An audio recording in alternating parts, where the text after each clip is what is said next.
Halo semuanya. Semoga kabar kalian baik-baik ya, semuanya sehat-sehat. Hari ini aku baru sempat nih buat bikin video pembahasan untuk bab 4 skripsi kalian. Jadi untuk analisis dan pembahasan data gitu. Nah, mungkin sebenarnya dari kalian sih udah selesai input-input data ya. Sebenarnya udah banyak yang udah tinggal uji-uji pakai SPSS, pakai e-views dan sebagainya.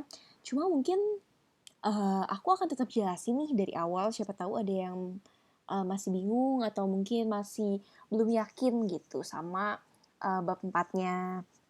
Jadi aku coba sebelum kita masuk ke olah datanya, uji datanya ya, aku akan jelasin dulu nih untuk prosedur sampling atau pemilihan sampel. Nah, ini skripsi aku, ya aku jadiin contoh ya, ini skripsi aku tahun lalu. Nah, jadi awalnya kita akan coba bahas dulu nih untuk si prosedur pemilihan sampel. Nah, kalian kan di bab 3 itu sebenarnya udah kasih ini ya, udah bikin kriteria untuk pemilihan sampelnya dari perusahaan apa aja, dari sektor apa gitu ya, objek penelitiannya kalian udah tahu nih. Nah, setelah kalian kan udah tahu objeknya, oke, misalnya dari sektor industri pertambangan kayak aku, atau mungkin sektor industri manufaktur, sektor industri apa, atau mungkin dari subsektor industri kayak gitu. Itu boleh banget ya yang udah ada. Nah, terus selanjutnya gimana sih kalau udah tahu objeknya nih, gimana caranya buat input datanya dan tentuin perusahaan apa aja sih yang akan kalian masukin gitu ke dalam sampel kalian. Nah, itu kita coba bahas ya satu-satu. Nah, jadi gini, sebelum kalian tentuin data apa aja atau perusahaan apa aja yang akan masuk dan periodenya dari tahun berapa sampai berapa, kalian harus tahu dulu nih perusahaan yang terdaftar di sektor atau di subsektor yang kalian udah pilih. Nah, gimana cara cari taunya? Caranya gini, jadi kalau aku tuh biasanya akan cari dulu di IDN Financial. Nah, ini kepake banget ya websitenya IDN Financial buat nanti kalian cari laporan keuangan juga dari sini. Nah, ini kan homepage-nya ya. Nah, selanjutnya kita klik yang companies. Nah, ini udah ini ya udah tertampil, sebenarnya udah kelihatan nih. Ini ada 9 sektor industri beserta subsektor-subsektornya nih. Kayak ini ada consumer goods industry, ada subsektor F&B, ada farmasi, kayak gitu-gitu. Nah, kepencet. Nah, terus dari sini kalian udah bisa tahu nih, misalnya kalian kan tadi udah pilih ambil data dari sektor apa atau dari subsektor apa. Nah, kalian bisa langsung klik aja nih, kalau ini klik sektornya atau mungkin klik masing-masing subsektornya buat tahu data-data yang terdaftar. Nah, kebetulan karena aku ambilnya sektor pertambangan atau mining, jadi ini aku klik sektor mining kayak gitu. Ini udah ketampil semua nih, udah kelihatan semua data-data perusahaan-perusahaan apa aja sih yang ada yang terdaftar di sektor mining atau pertambangan. Nah, karena aku kan nggak ambil subsektor ya, jadi aku ambilnya di sektor gitu. Karena waktu itu subsektornya di pertambangan itu perusahaannya sedikit. Jadi kalau mau ambil satu subsektor gitu ya, yang ada gapnya, nah itu nggak cukup gitu buat sampelnya. Jadi aku terpaksa untuk ambil semua perusahaan mining. Nah, setelah aku udah tahu nih, aku udah dapat nih ya data-datanya, kalian bisa ambil dari sini, bisa aku langsung masukin aja nih, masukin ke listnya di sini. Aku masukin kode emiten ini, jadi aku udah list semuanya perusahaan apa aja yang ada nih. Tapi aku udah urutin ya dari huruf nih. Jadi ADMR, ADRO, dan semuanya pokoknya aku masukin. Nah, totalnya 53 nih dari sini. Ya, jadi masukin dulu datanya. Nah, selanjutnya sebenarnya sih di sini udah pasti bener ya. Maksudnya udah pasti daftarnya udah benar. Cuma buat make sure lagi, siapa tahu ada perusahaan yang baru aja pindah sektor. Kadang ada tuh yang kayak sektor industri sebelumnya dia di perkebunan. Nah, tapi di tahun ini misalnya dia udah emang usahanya bergeraknya udah ke bidang pertambangan. Jadi baru masuk di pertambangan. Takutnya nggak kedaftar, jadi aku make sure biasanya masuk juga ke webnya IDX, Indonesia Stock Exchange. Nah, ini caranya lihat di data pasar. Nah, terus klik yang daftar saham. Nah, terus di sini bisa lihat nih sektornya. Jadi, pilih untuk sektor apa aja yang, kamu mau cek gitu. Nah, ini kok bentar. Nah, refresh ya, jadi ada nih pilih sektor. Nah, kebetulan, kalian tahu kan kalau misal sektor industri itu sekarang kayak udah dibedain gitu. Kalau awalnya kan kita cuma ada 9 sektor industri. Nah, kalau sekarang itu sektor industrinya ada 11 ya. Cuma mungkin kita masih pakai ikutin yang 9 sektor kan, masih pembagiannya. Jadi, ya buat, di sini akan beda sih, sedikit akan beda daftarnya, tapi masih bisa lah dipakai buat, nge-make sure aja gitu, kira-kira perusahaannya udah masuk semua belum yang tadi kita daftarin dari Eden Financial, udah masih ada yang kelewat atau enggak, kayak gitu. Nah, terus di sini misalnya aku nih, pertama itu kan masuk ke sektor energi. Nah, terus pilih papannya itu yang, utama. Terus udah deh cari. Nah, sambil di make sure aja gitu kayak perusahaan-perusahaan apa aja yang ada di sini. Terus kalau yang nggak ada di sini tapi ada di IDN apa, terus coba masukin aja gitu jadi biar lengkap. Nah, aku udah make sure nih dari dua website tadi, IDN Financial sama IDX ya, aku udah make sure di situ. Baru deh aku udah bisa mulai cari-cari data yang akan aku pakai setelah udah tahu semua perusahaan yang terdaftar ini. Nah, jadi aku sebenarnya dari awal tuh kayak gak ada patokan sih buat nyari mau mulai checklist data dari tahun berapa sampai berapa. Cuma waktu itu Pastri bilang ambil aja 10 atau 12 tahun. Jadi aku di sini ambil di 12 tahun waktu aku metolan ya. Jadi aku ambil dari 2008 sampai 2020. Nah, tapi kalian bebas sih mau mulai checklistnya mungkin dari 5 tahun sebelumnya atau 6 tahun atau 7 tahun. Itu bebas gak apa-apa. Tapi kalau aku ambilnya di 12 tahun biar datanya agak banyak aja sih gitu. Karena ya semakin banyak kayaknya semakin ribet tapi harusnya hasil penelitiannya akan lebih valid gitu. Disclaimer ya itu menurut aku. Jadi kayak gitu. Jadi masukin dulu nih tahun-tahunnya yang mau kalian ambil dari berapa gitu ya. Tapi normalnya sih 10 tahun sih. Biasanya tarik dari 10 tahun ke belakang gitu. Jadi masukin aja di sini 10 tahun. Misalnya sekalian kan sekarang skripsinya 2022. Nah, mungkin ambil aja yang berakhir sampai di 2021. Karena kan yang 2022-nya belum keluar gitu ya. Jadi misalnya di sini 2021, di sini dari 2011 gitu, itu nggak apa-apa. Terus buat dapetin data-datanya ini itu dari IDN Financial. Nah, jadi kayak tadi kan kita kan udah tahu nih. Kalau aku udah tahu nih datanya, companies-nya aku ambil itu kan mining. Aku klik yang mining, terus di sini udah ada datanya. Nah, terus aku cari misalnya kayak ADMR. ADMR nih aku klik. Nah, cara carinya gini. Jadi udah diklik, terus kita scroll nih sampai ke financial data. Di sini ada reports, terus klik yang more data. Nah, ini adalah data financial reports atau laporan keuangan yang akan kita pakai. Nah, terus ini gampang banget sih. Jadi kalian nggak usah nyari-nyari lagi, nggak usah ribet ya kalau pakai ID Financial. Kalian tinggal klik, itu langsung kayak ke download gitu. Bisa langsung ke download sendiri laporan keuangannya. Kayak gitu. Nah, terus kayak yang pertama nih aku buat ADMR. Nah, kebetulan si ADMR itu baru IPO di tahun 2022 atau 2021 ya, 2021. Nih, dia baru IPO di tahun 2021, sementara penelitian aku kemarin kan sampai 2020 doang. Nah, makanya di ADMR ini dia data 2008 sampai 2020 nggak ada. Laporan keuangannya nggak ada kan. Nih, laporan keuangannya nggak ada, tuh cuma ada di 2021 doang. Nah, makanya dia nggak masuk. Jadi di sini aku ya udah item-itemin aja, kosong-kosongin, nggak aku isi. Kayak gitu caranya. Nah, sementara kalau buat yang Adro nih yang kedua, misalnya Adro. Nah, si Adro ini wait. Nah, misalnya Adro, aku klik Adro, terus kita search ke financial data. Nah, dia loading terus reports, more data. Nah, Adro ini laporan keuangannya itu ada dari 2010, 11, 12, 13, 14, 15, 16 sampai 2020 dia ada semua nih.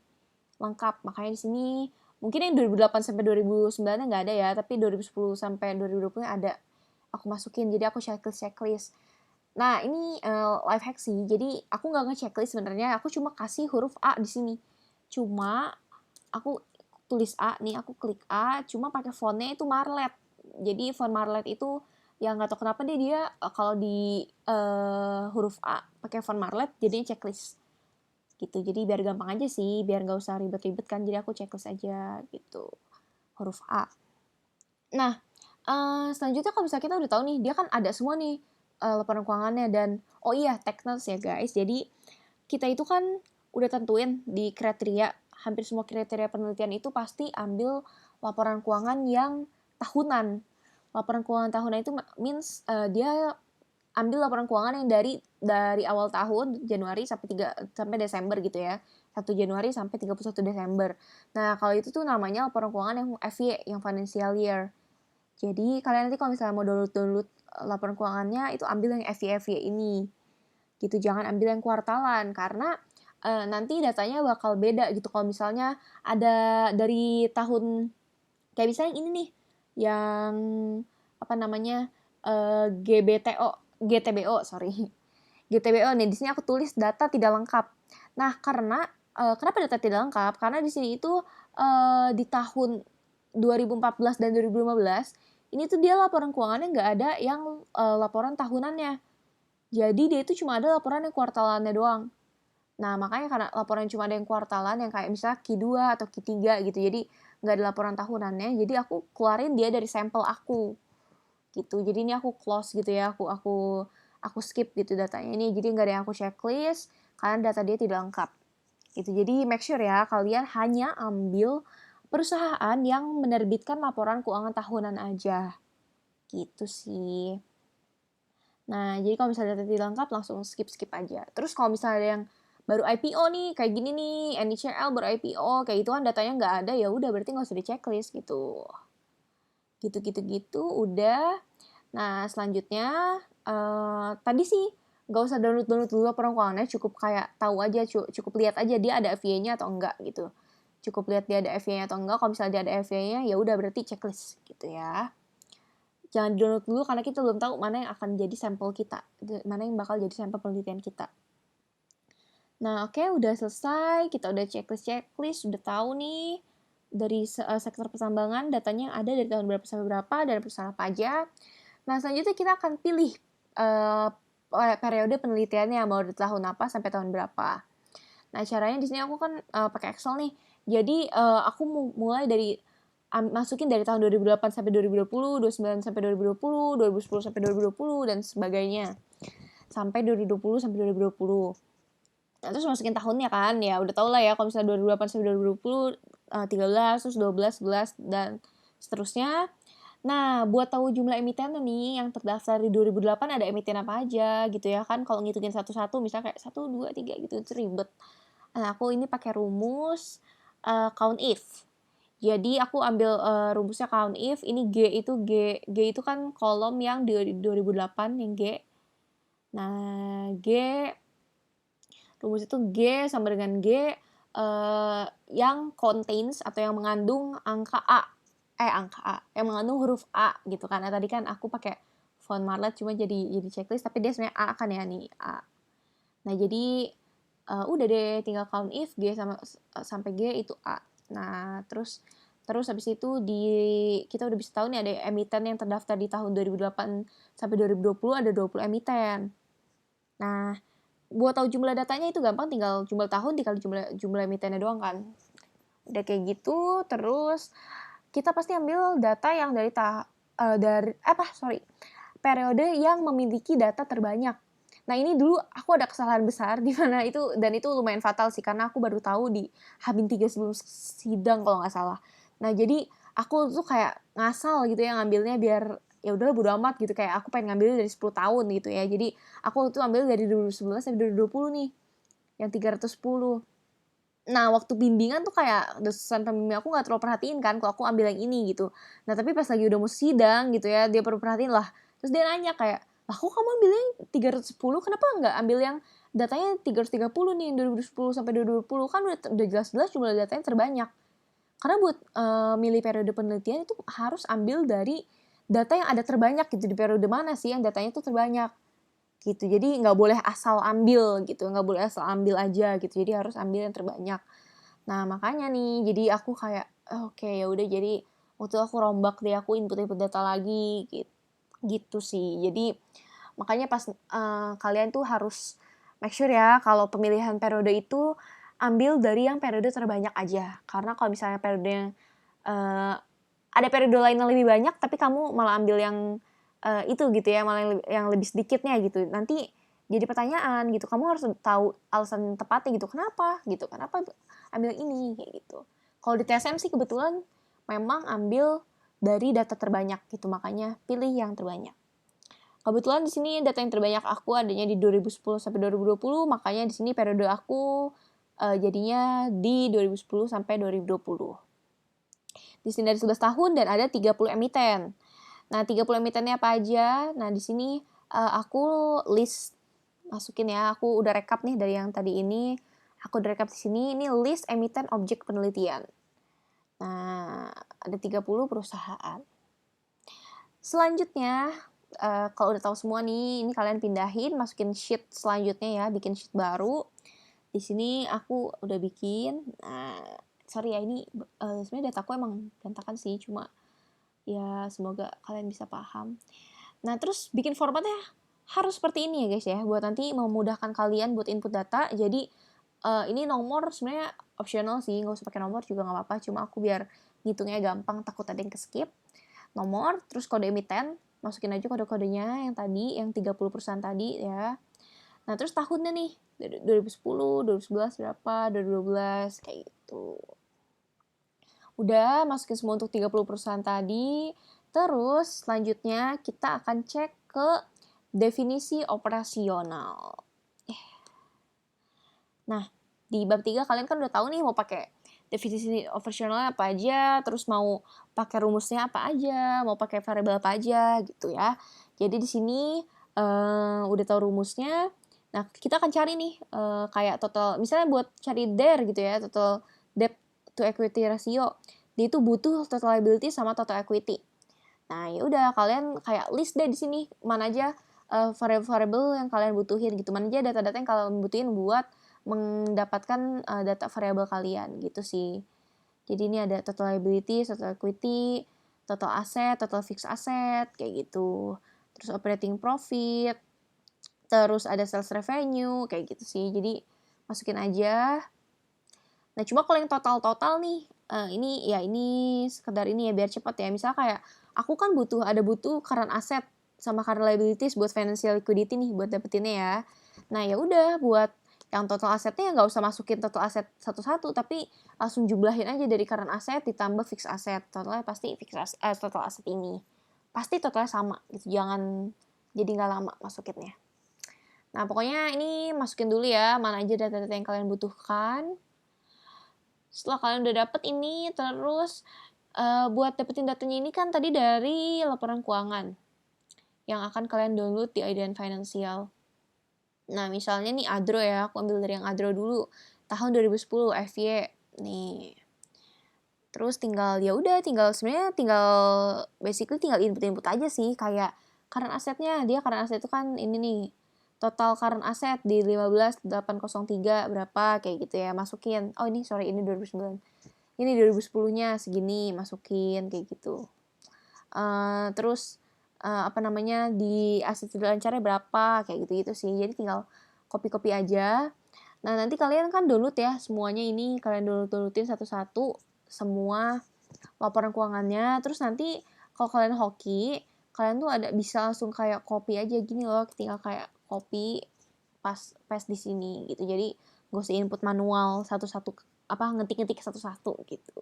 Tapi kadang ada juga laporan keuangan yang kayak dia itu udah bentuknya scanan foto gitu. Jadi nggak bisa diklik lagi gitu. Jadi harus input manual. Ada juga yang kayak gitu.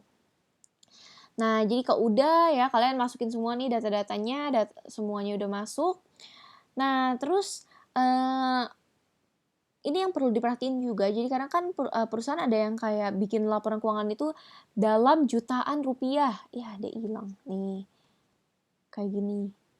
Dalam dolar AS gitu ya, atau dalam jutaan rupiah. Nah, kalau kayak gitu kalian mesti convert tuh yang jutaan tadi. Sorry, kalau yang dolar mungkin enggak ya, karena kan di data kalian udah tentuin kalau misalnya hanya mengambil sampel perusahaan yang menerbitkan laporan keuangan dalam mata uang rupiah gitu ya.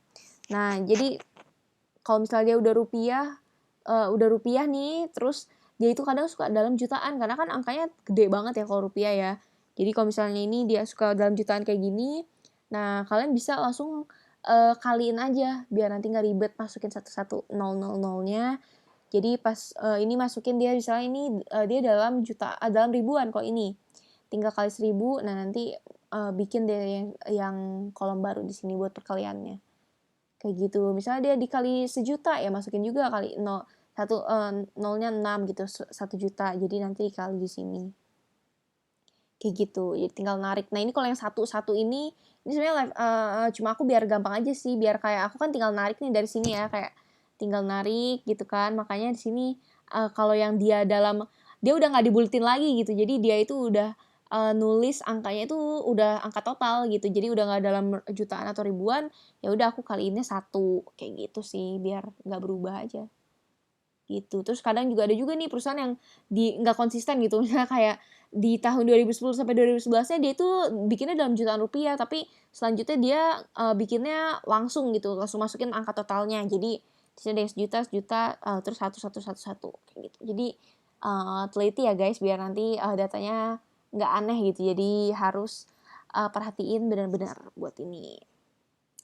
Nah, kalau udah input datanya semua, current asetnya berapa, fixed asset berapa, terus udah dimasukin juga nih yang tadi pembulatan tadi yang 1.000 dalam ribuan atau dalam jutaan. Nah, selanjutnya ini kan kalian ini udah dikali ribuan atau jutaan ya. Nah, terus di sini kalian bisa dapetin variabel-variabel kalian nih, data-data variabel. Ya udah tinggal masukin rumus aja sih kayak DER kan, total equity dibagi total liability, tinggal bagi. Terus kayak asset structure, dari total aset dibagi total sales atau apa kayak gitu-gitu, itu tinggal dimasukin rumusnya aja. Nanti kalau misalnya udah dapat kayak tinggal ditarik aja ke bawah gitu ya. Ini datanya tinggal kalian tarik gitu ke bawah sampai bawah. Nanti udah dapat semua datanya ini, maka ini yang akan kita uji gitu, data yang akan jadi sampel kita. Nah, terus kalau misalnya udah, masukin aja nih ke data sampel, bikin sheet baru, kalian kopas aja. Nanti biar gampang buat masukin ke EViews atau SPSS-nya. Nah, kalau udah kayak gini, sebenarnya sebelum masuk ke EViews ya, sebelum kita cari data panel dan segala macam, kita udah tahu kalau misalnya data ini udah pasti tidak normal. Kenapa pasti tidak normal? Karena logikanya ya perusahaannya kan banyak nih. Perusahaannya banyak, terus juga ukuran perusahaannya beda-beda gitu. Ada yang gede, ada yang kecil, mungkin ada yang lagi bangkrut di tahun berapa, ada yang lagi ada yang lagi naik total pendapatan di tahun berapa. Jadi kayak nggak konsisten. Nah, makanya data-data ini pasti akan tidak normal kalau misalnya kita langsung uji semuanya. Nah, maka dari itu sebelum kita masuk ke uji, kita harus ilangin dulu data-data yang outlier. Nah, data yang outlier itu kayak gimana sih? Data yang outlier itu adalah data yang basically dia itu sebenarnya bisa dibilang data yang aneh sih. Karena dibandingin data yang lain, dia itu termasuk data yang kayak gede sendiri atau kecil sendiri. Nah, mungkin coba ya kita ambil contoh ya, kayak yang coba aku lihat yang aneh. Misalnya ini deh. Nih, data likuiditas keuangannya si Antam di tahun 2011.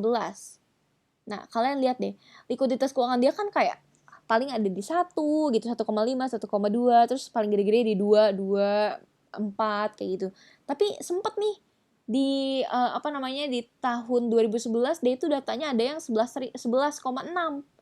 Tinggi banget kan, data likuiditasnya kayak paling tinggi. Nah, ini biasanya dia akan terhitung sebagai outlier karena data ini tuh dianggapnya aneh gitu, kayak data yang aneh, beda sendiri gitu di luar rata-rata data yang lain. Nah, jadi sebenarnya kita fungsinya akan cari itu data-data yang outliernya apa aja buat nanti kita keluarin dari sampel kita. Karena kalau misalnya data outlier ini tetap kita uji, hasil penelitian kita akan bias gitu, akan tidak valid. Karena datanya juga ya nggak normal gitu, banyak data-data yang terlalu tinggi, terlalu rendah gitu, di luar rata-rata yang akan diteliti. Kayak gitu sih. Nah, buat nguji outlier sebenarnya bisa pakai SPSS, juga bisa pakai EViews. Tapi aku pribadi nggak pernah pakai if use karena buat uji outlier aku kurang ngerti sih kalau pakai if use gimana caranya. Dan kalau pakai SPSS itu lebih gampang. Nah, jadi kita akan pakai SPSS. Nah, aku coba cari ya SPSS. Nah, oh iya sebelumnya kita itu harus ini dulu ya, harus tahu dulu. Ntar aja deh. Ntar aja deh kalau udah mulai ke if use baru aku jelasin. Nah, sekarang kita coba buat keluarin data-data outlier dulu ya. Kita buka SPSS-nya. Oke, ini close aja nih iklan. Nah, kita akan buka SPSS. Kalau udah kebuka kayak gini, terus selanjutnya kita mesti masukin nih data-datanya. Langsung biar cepet ya, kita kopas aja, nggak usah import data. Jadi ini kalian select aja nih semua yang angka-angkanya. Ntar aku kecilin dulu. Nah, ini kalian select semua angka-angkanya. Nah, terus kalian copy. Terus masukin ke tadi work file-nya si SPSS. Nah, kita paste di sini. Tara, udah semua kayak gini ya. Terus variabelnya biar gampang ganti aja. Kayak ini var1 kan ini dir ya, yang tadi pertama paling kiri kan dir. Terus variabel keduanya itu asset structure. Kok dia nggak mau sih? Nih. Assets gitu aja ya, biar gampang. Terus yang ketiga itu profitability, prof. Yang keempat itu prospek pertumbuhan, growth. Terus yang kelima itu likuiditas keuangan, liq. Terus yang keenam itu ada ukuran perusahaan, size. Size. Oke. Judul variabel udah berubah semua, terus kita masuk ke data view. Nah, selanjutnya buat nguji si outlier ini, kita itu harus bikin dulu data residualnya. Nah, data residual itu apa? Nah, aku juga nggak tahu, coba ya nanti kalian coba searching aja, tapi intinya kita harus bikin dulu data residualnya. Nah, cara gimana? Kita itu klik dulu analyze, terus kita klik yang regression, ini regression, klik yang linear. Oke, terus masukin variable dependent dan independentnya. Jadi kalau yang dependentnya itu kan variable yang there, independentnya kan yang ini aset, terus profitability, terus yang growth, terus liq, sama size.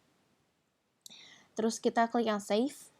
Nah ini checklist aja yang unstandardized, yang ini aja. Sisanya yang lain, yang unstandardized-nya yang residuals. Nah sisanya yang lain gak usah di checklist. Terus continue. Oke. Nah ini outputnya abaikan aja ya. Kita balik lagi ke sini. Kita balik ke data kita, data view. Nah selanjutnya di sini ada res1. Nah ini res1 itu data residual dari variabel-variabel kita tadi. Gitu. Jadi di sini udah ada data residualnya. Nah selanjutnya buat nentuin outlier. Jadi sebenarnya kita cek outlier itu dari data residualnya dia. Nah terus di sini itu buat ngelihat data-data mana aja sih yang outlier, kita tuh coba akan klik di analyze, terus descriptive statistics, terus klik yang explore. Nah, terus masukin ini semua nih, data yang variable X sama Y-nya ke dependent variable, dependently, their assets, growth, liq, size. Masukin semua, terus klik yang statistics, terus ini klik yang outliers juga, continue, oke. Nah, bentar ya, dia masih loading. Nah, ini udah keluar nih. Oke, outputnya udah keluar di sini. Nah, jadi cara membacanya kayak gimana sih? Nah, gini ya guys ya. Nah, kalian pokoknya scroll aja sampai dia kelihatan muncul yang ini nih, yang kayak gambar kayak gini, yang ada angka-angka bulat kecil-kecilnya ini. Kalian klik kalian klik. Kalian lihat aja. Nah, selanjutnya buat tahu data mana aja sih yang outlier. Nah, sebenarnya ini coba bentar aku cari there mana ya? Nih there. Oh ya, kelewat. Ini yang there nih, misalnya yang there nih. Nah, jadi sebenarnya data-data di sini itu adalah urutan-urutan data di mana data tersebut outlier di data kalian. Nah, ini kan yang there ya. Jadi kayak ada data nomor 89, data di urutan 29, 27, 28, 92, 94, 93. Itu adalah data-data yang outlier. Kayak gitu. Nah, jadi makanya buat tahu nih data mana aja yang outlier, kalian bisa langsung tanda-tandain aja nih. Kayak misalnya there, ini kan yang there ya. Tadi kan ini yang there tuh, there. Nah, di sini misalnya data yang nomor 89. 89 kalian cari there di nomor 89. Nah, ini yang dewa. Nih. Kalian bisa langsung ganti aja fontnya buat tandain doang sih sebenarnya. Nah, dia itu 89 dia outlier tuh. Nah, terus masuk lagi nih data yang nomor 27, 29. Nih, 27 dia outlier. Terus yang 29 juga outlier. Nah, tanda-tandain kayak gitu. Yang 28 juga outlier nih, ada 28 ya. Nah, semuanya kalian gituin. Nanti ini misalnya ada yang asset structure juga sama nih di nomor 199 sama nomor 200. Nah, terus yang profitability kayak gitu-gitu itu pokoknya semua nanti angka-angka yang ada di sini kalian tandai di urutan datanya. Jadi intinya dia itu cuma ngasih tahu urutan datanya sih. Oh iya, BTW aku lupa ini kan ada tambah satu ya. Jadi ini biar nggak susah ya, biar nggak ribet, kalian bisa ininya dihapus aja judul atasnya. Jadi ini pure, ini kalian pasti kan udah hafal ya, ini there, ini X1-nya asset structure kayak gitu-gitu. Nah, jadi tandain sesuai sama urutan ini. Ya, urutan data. Jadi dia itu sebenarnya kayak ngelihat urutan data mana aja sih yang outlier. Begitu misalnya ini growth nomor 47, adanya berarti kan growth tadi variabel ketiga di nomor 47. Nah, kayak gitu kita masukin. Nah, misalnya kayak gini nih, kayak si growth nih, growth nomor 47 dia outlier. Nah, kalau kalian lihat di data growth perusahaan apa sih nih? Bayan Resources. Nah, dia itu data-data growth yang lain kayak cuma nggak ada yang minus kan ya, semuanya positif ya. 0,3, 0,2, 0,4, 0,1. Tapi ini ada satu nih data yang dia minus, yang negatif.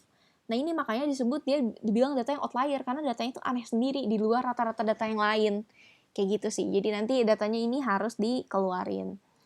Nah, sebenarnya standarnya itu adalah ketika kalian udah tahu nih, misalnya di sini ada yang outlier satu. Nah, terus nanti di BP nih, misalnya di BP juga ada outlier. Nah, terus di Cita juga nanti ada outlier, kayak gitu ya. Pokoknya kalau misalnya ada satu data yang outlier, itu akan kalian hapus semuanya dari sampel kalian. Gitu. Jadi harus kalian hapus nih, kayak nanti Bian nih, misalnya Bian dia cuma Bayan Resources gitu ya, cuma di data yang growth nomor 47 doang yang dia outlier, sisanya yang lain normal gitu, datanya nggak ada yang outlier nih. Nah, tapi kalian tetap akan harus hapus data ini karena dianggapnya ini datanya nggak normal, kayak gitu, ada data outlier. Jadi kalian harus hapus ini dari data variabel kalian, kayak gitu. Jadi semuanya dihapus biar datanya normal. Sama dengan data-data yang lain juga, misalnya kayak Dewa nomor 77 gitu ya. Ini dia juga mesti dihapus. Ya udah, berarti ini hapus semua. Gitu, basically kayak gitu ya. Jadi harus kalau misalnya ada data yang di outlier, berarti itu satu company gitu ya, satu perusahaan itu akan hilang dari sampel kalian. Jadi sampel yang kalian ambil itu benar-benar sampel yang murni datanya itu bagus gitu, nggak ada yang outlier sama sekali. Misalnya kayak NRG, setelah kalian tadi kan udah masukin ya data-data nomor berapa aja yang outlier, terus ternyata NRG ini datanya normal semua, nggak ada yang outlier nih, nggak ada yang kalian tandain, berarti oke, dia masuk ke sampel. Kayak gitu. Jadi nanti kalian harus cari data-data outliernya, tandain, dan data yang outlier harus kalian buang. Satu perusahaan. Gitu ya. Ya, sampai nanti di semua variabelnya nih, sampai yang size, liquidity, dan sebagainya. Kalau udah, Kalau udah selesai semua datanya, udah cek kayak gitu, terus udah ketahuan mana aja yang nggak outlier, nah nanti kalian masukin ke sheet baru aja. Ini aku udah masukin sheet baru aku, jadi ini data normal after outlier. Jadi ini data-data yang udah dipakai setelah dia lolos dari uji outlier semua nih. Ini adalah data-data yang lolos dari uji outlier. Dari tadi awalnya kan data sampel aku ada 30 perusahaan ya. Nah, terus di data normal ini akhirnya cuma tersisa 11 perusahaan. Karena 19 perusahaan lainnya itu kena outlier gitu. Jadi datanya banyak yang datanya itu banyak yang outlier gitu. Jadi aku keluarin dan sisa 11 perusahaan ini aja. Gitu. Dan data yang normal ini, data yang after outlier ini akan aku pakai untuk penelitian aku di skripsi ini. Nah, cara taunya dia itu normal atau enggak, jadi sebenarnya gini sih ya, kalian itu dalam satu kali outlier, misalnya kalian udah tandain nih data mana aja yang udah outlier, terus kalian udah buang kan ya, data sampel tadi udah dibuang, terus udah masuk dapat data yang udah after outlier, nanti kalian baru uji normalitas datanya dulu gitu. Uji normalitas datanya setelah di outlier dia udah normal belum. Kalau belum normal, kalian akan coba outlier lagi. Lakuin cara kayak tadi juga. Lakuin cara yang kayak tadi sampai nanti dia dapet angka yang normal. Karena kadang dalam satu kali outlier, oke, kalian udah hapus semua data-data yang tadi outlier ini. Tapi kadang suka belum normal gitu, masih belum normal. Nah, makanya kalau dia masih belum normal kayak gitu, kalian bisa masuk ke SPSS lagi dan coba uji data kayak tadi lagi gitu ya. Dikeluarin lagi data-data yang tidak normalnya. Udah sih, jadi sebenarnya peranan SPSS di penelitian kita itu cuma buat uji outlier aja. Selebihnya kita akan pakai eViews gitu. Nah, kalau udah dapet nih data normal yang udah selesai di outlier dan udah terbukti kalau dia itu normal ya. Nah, sekarang kita masuk ke eViews. Oh iya, cara nguji data normal atau enggak, nanti kita akan coba masuk ke eViews dulu ya. Nah, jadi gini, buat di eViews, kita itu akan coba klik yang create new eViews workfile. Nah, terus kita ini pilih yang balance panel. Jadi kenapa balance panel? Karena kalian juga pasti udah tahu ya kalau data penelitian kita itu adalah data panel. Nah, data panel itu apa? Data panel itu adalah data di mana gabungan dari data cross-sectional dan data time series. Data time series dan data cross-sectional. Nah, data cross-sectional itu apa? Jadi intinya data cross-sectional itu adalah data yang kita ambil dari beberapa perusahaan gitu. Jadi nggak cuma dari satu objek aja. Misalnya kalau datanya cuma diambil dari satu objek, misalnya dari perusahaan Adro doang, yang kita pakai cuma perusahaan Adro doang. Berarti itu bukan data cross-sectional, karena ini yang kita pakai ada Adro, ada Antam, ada Citatah, ada yang lain-lain. Nah, makanya dia karena gabungan dari beberapa perusahaan, dia masuk ke data cross-sectional. Nah, terus data time series itu apa? Data time series itu adalah data yang terkumpul dari beberapa periode gitu, dari beberapa periode waktu yang berbeda. Nah, karena kan tadi kita udah tentuin ya kalau periode penelitiannya itu dari 2010 sampai 2020, berarti ada 11 periode, ada 11 waktu yang berbeda. Nah, maka dari itu dia disebut sebagai data time series. Jadi, kalau misalnya kalian nanti deskripsi ditanya kayak, emang data kamu data apa sih gitu? Datanya adalah data panel. Dan kadang ditanya juga, kenapa data kalian diujinya pakai eViews gitu? Kenapa nggak pakai aplikasi yang lain gitu, nggak pakai alat yang lain? Karena eViews itu adalah salah satu aplikasi yang bisa digunakan untuk memproses data panel. Itu dibanding ya mungkin di luar sana ada aplikasi-aplikasi lain, tapi yang kita pelajari di TSM kan ada eViews, SPSS, sama AMOS, dan dari ketiga itu yang bisa buat mengolah data panel cuma eViews. Kalau SPSS itu bisanya buat pool data. Nah, makanya kita pakainya eViews gitu, karena data kita adalah data panel, di mana data panel adalah gabungan dari data cross-sectional yang diambil dari beberapa perusahaan yang terdaftar di sektor industri pertambangan, dan data time series di mana periode penelitian yang saya pakai adalah periode tahun 2010 sampai 2020 yang terdapat 11 periode data. Nah, maka dari itu saya pakai eViews untuk memproses data panel saya ini. Kayak gitu. Nah, kalau udah kayak gitu ya, udah pilih nih yang data panel, balance panel. Nah, terus Selanjutnya kita masukin frekuensi ini biarin annual, karena kan data kita data tahunan. Nah, terus buat start date-nya, di sini start date itu adalah tahun 2010. Tadi kan aku periode dari 2010 sampai 2020. Start date-nya 2010, end date-nya di 2020. Terus number of cross-sectional-nya tadi kan aku udah udah dapat data yang setelah di outlier ya, udah dikeluarin semua data-datanya, aku udah dapat nih. Sisanya ada 11 perusahaan. Jadi ini aku masukin data number of cross-sectional-nya 11. Nih. Terus habis itu kita bisa langsung masukin aja nih data-data yang udah kita dapetin tadi, data-data penelitian kita dengan cara yang quick, terus empty group. Nah, terus kita copy aja semuanya data ini. Paste di sini. Nah, terus scroll 3 ke atas. Nah, di sini ada share 2 kayak gitu, itu sebenarnya dari urutan variabelnya ya. Nah, kita ganti aja biar nanti gampang lihatnya. Share 1 itu kan yang tadi there. Terus share 2 itu asset structure. Assets. Terus share 3 itu adalah growth. Share 3 itu adalah profitability. Prof. Share 4 itu growth.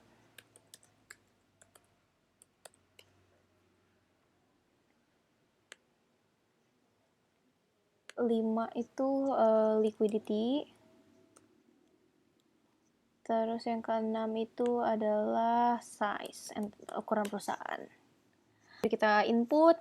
Nah, uji yang harus kalian cari tahu yang pertama itu adalah buat menguji model data panel mana yang paling cocok dengan data-data yang kalian pakai ini. Nah, jadi data panel itu, tadi kan kita udah tahu ya, kalau data panel itu kan gabungan antara data cross-sectional dan data time series. Nah, data panel juga dibagi lagi nih jadi 3 jenis. Jadi ada yang modelnya random effect model, terus ada juga yang fixed effect model, dan ada satu lagi yang common effect model. Nah, gimana cara cari taunya gitu ya, mana dari ketiga itu mana yang paling cocok untuk data kita. Jadi kita akan lakuin 3 tes gitu ya. Yang pertama itu ada uji Chow atau likelihood ratio. Terus yang kedua ada uji Hausman, dan yang ketiga ada uji LM atau Lagrange multiplier.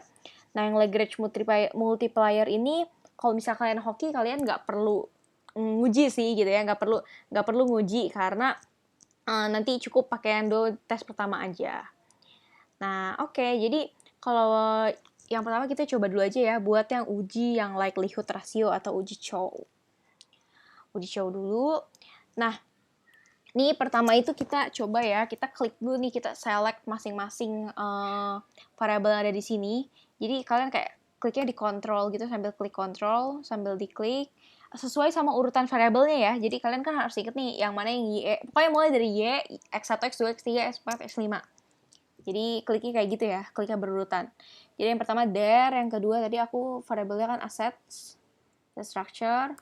Terus yang ketiga itu prof, yang keempat itu growth, yang kelima itu leak, dan yang keenam itu size.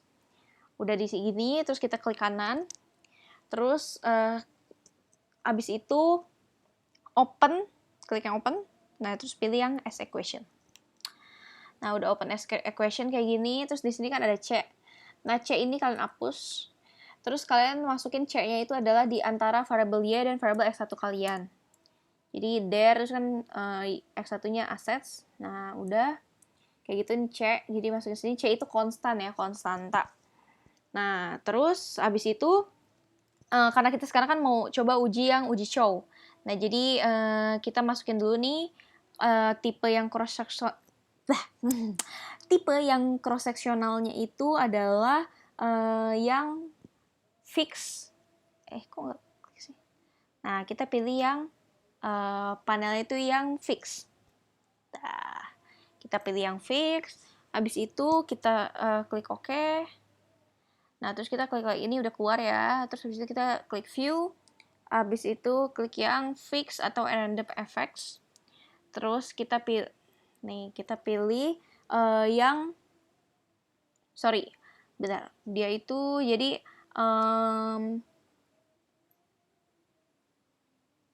Nah, ini salah. Nah, pilih yang fixed atau random effect testing, terus kita pilih yang redundant test fixed effect likelihood ratio. Nah, dari sini udah kelihatan nih hasil uji uji Chow ya, uji likelihood rasionya. Dari sini ya, yang cross section F sama cross section chi square. Nah, terus kita balik lagi ke teori ya. Jadi hipotesisnya adalah kalau misalnya uji likelihood ratio itu H0 itu kita pakai common effect model.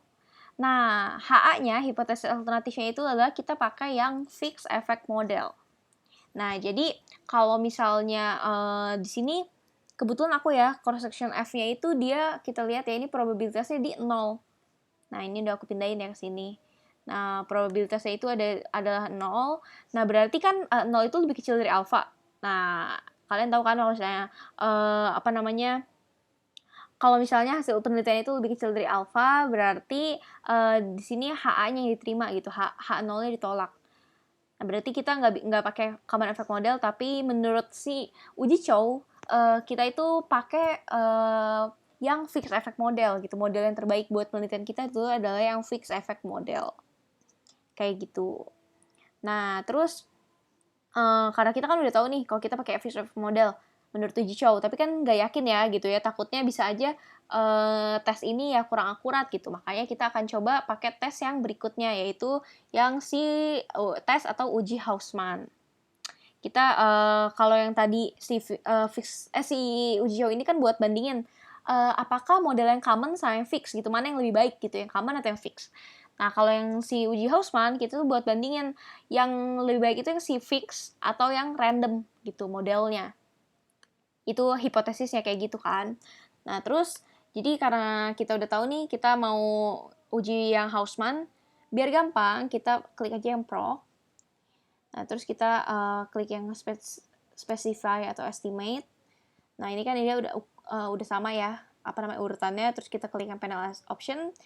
Nah, cross sectionnya ini kalau tadi yang awal kan kita karena mau milihnya kan yang Chow ya, yang uji Chow itu kan emang H0-nya itu dia pakai yang common effect gitu, HA-nya fixed effect. Makanya tadi kita klik si panel option-nya itu yang fix gitu buat yang HA-nya.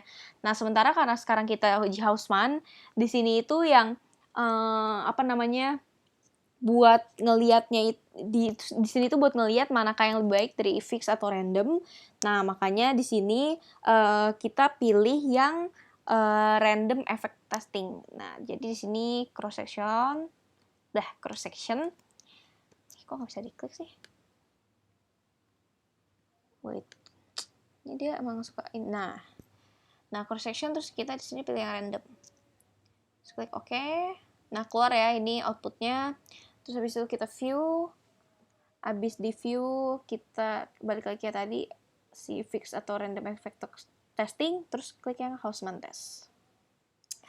Nah, ini hasil uji si Hausman test yang ini yang cross section random di sini ada 0,00009.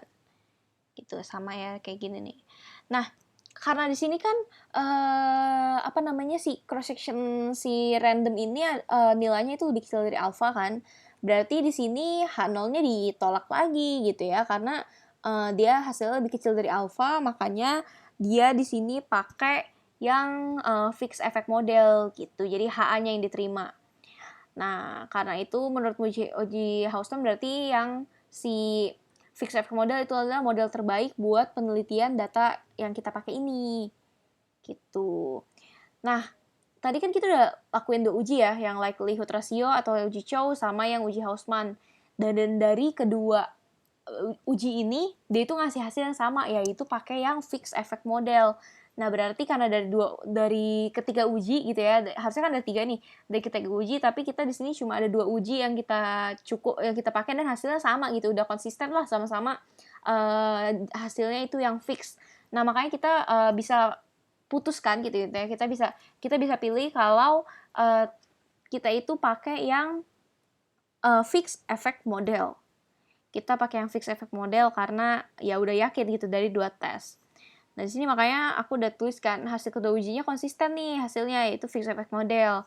Nah, karena itu penelitian ini dilakuin 2 uji aja. gitu ya. Kita pakainya 2 uji aja, jadi nggak usah pakai yang Lagrange multiplier test.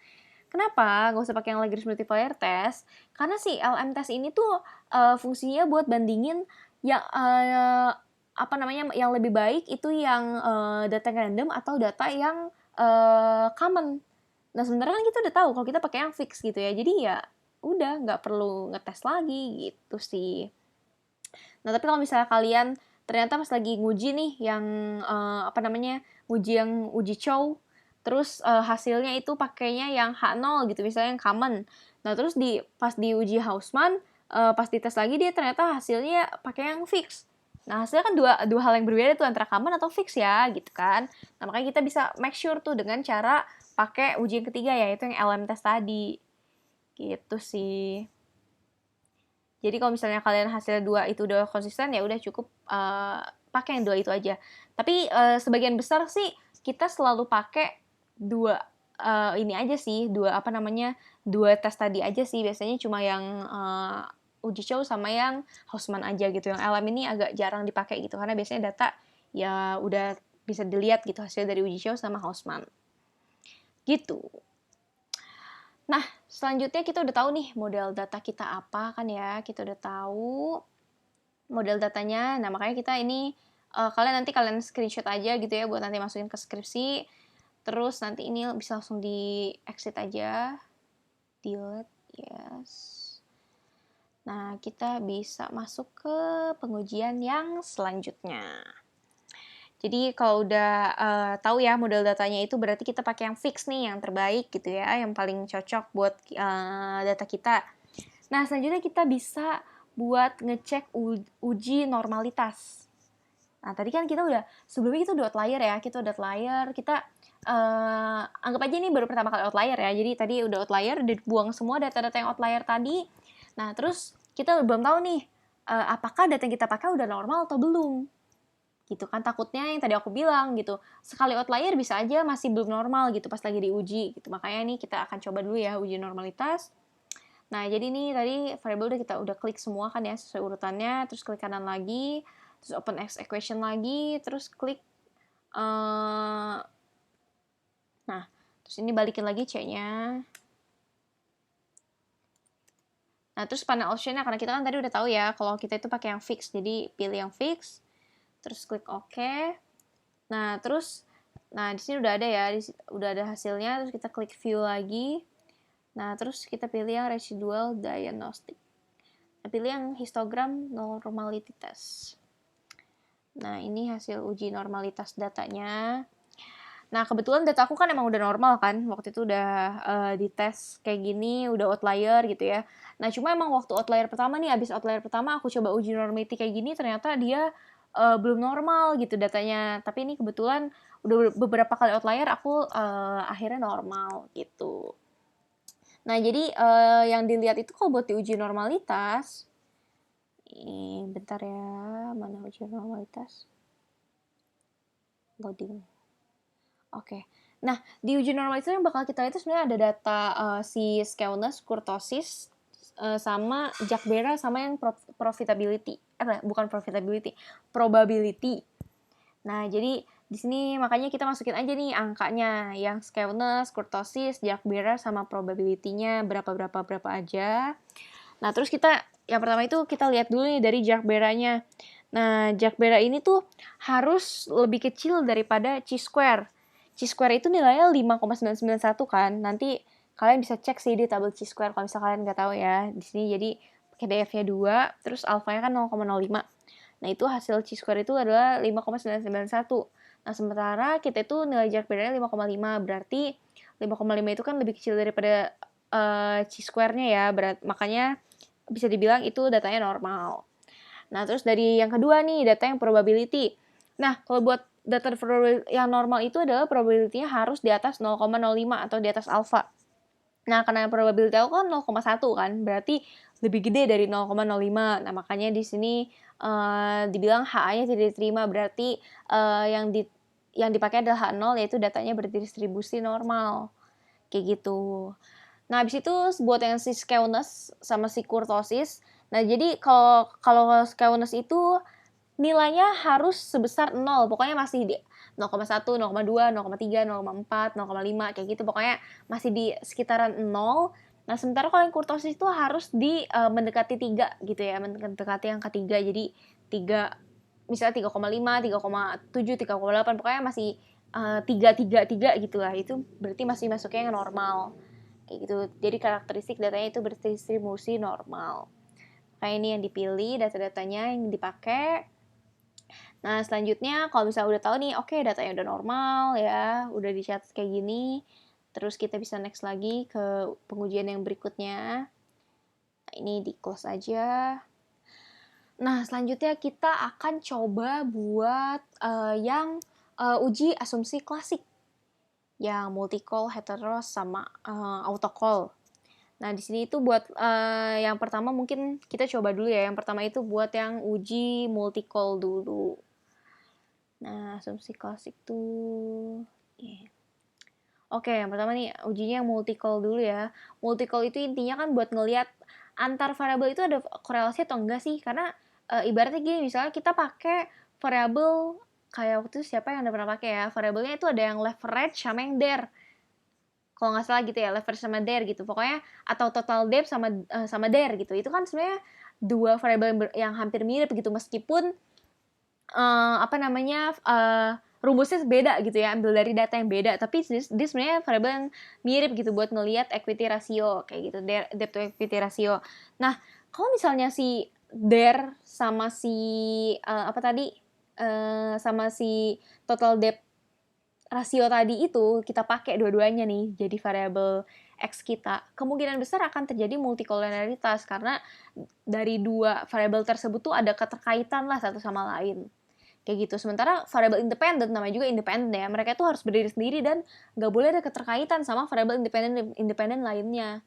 Kayak gitu. Makanya di sini ada uji multi-call buat lihat mereka tuh udah keterkaitan nggak sih satu sama lain.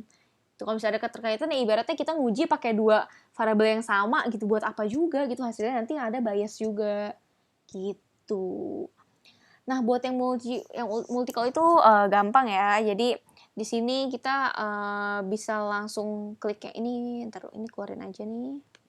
Nggak usah diklik lagi. Ih. Aduh, nih aku tuh suka nge-lag gitu loh, ininya nggak bisa diklik tuh. Jadi kayak nggak bisa diklik. Masuk kayak gitu nih. Ya udahlah, biarin aja. Oh, bentar. Aku tuh mau ngeklik quick tapi wait ya. Ini kenapa dia nggak nge-lag ya? Ini sebenarnya aku pengen ngeklik quick buat si nguji multi-call tadi.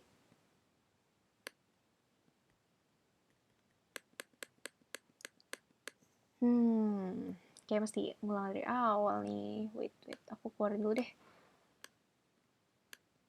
Oh, udah bisa. Nih, jadi oke, kita klik yang quick ya buat uji multikolonialitas. Terus pilih yang group statistics. Nah, group statistik habis itu kita pilih yang correlation. Tadi aku bilang ya, dia kan mau lihat korelasinya. Nah, terus habis itu di sini karena yang mau dilihat itu korelasinya dari variabel independen aja, makanya variabel dependennya atau variabel y-nya aku yang der dihapus aja. Jadi cuma dari x1, x2, x3, x4, x5. Terus klik OK. Nah, ini delete aja, yes aja lah. Nah, ini dia hasil output uji multikolonialitas kita. Nah, jadi biasanya semua tergantung buku sih ya, tergantung buku yang kalian pakai. Nah, biasanya itu batasnya itu data dibilang dia itu data yang tidak terkena multikolonialitas gitu ya, nggak ada korelasi antar variabelnya kalau dia itu punya nilai dari minus 0,85 sampai 0,85. Nah, tapi ada juga buku yang bilang dari minus 8,80 sampai minus 8 dari minus 80 sampai 0,80. Nah, terus ada juga yang bilang dari min 0,85 sampai 0,85 kayak gitu. Jadi tergantung buku yang kalian pakai gitu sih. Nah, jadi kalau misalnya udah dapet nih angka-angkanya ini gitu ya. Terus lihat nih apakah ada angka yang di range 0,85 sampai min 0,85 atau enggak. Kalau enggak, berarti ini datanya semua normal gitu. Datanya nggak ada multikolonialitas dan nggak ada korelasi lah antar variabel independen yang kita pakai, semuanya itu datanya bagus gitu, datanya udah oke. Kayak begitu. Nah, kalau misalnya udah oke kayak gitu, nggak ada yang di antara 0,85 sampai minus 0, di antara minus 0,85 sampai 0,85, berarti datanya nggak ada korelasi antar variabelnya gitu ya. Angkanya kan ini cuma kayak 0,6, 0,7, 0,26 kayak gitu ya. Jadi aman ya.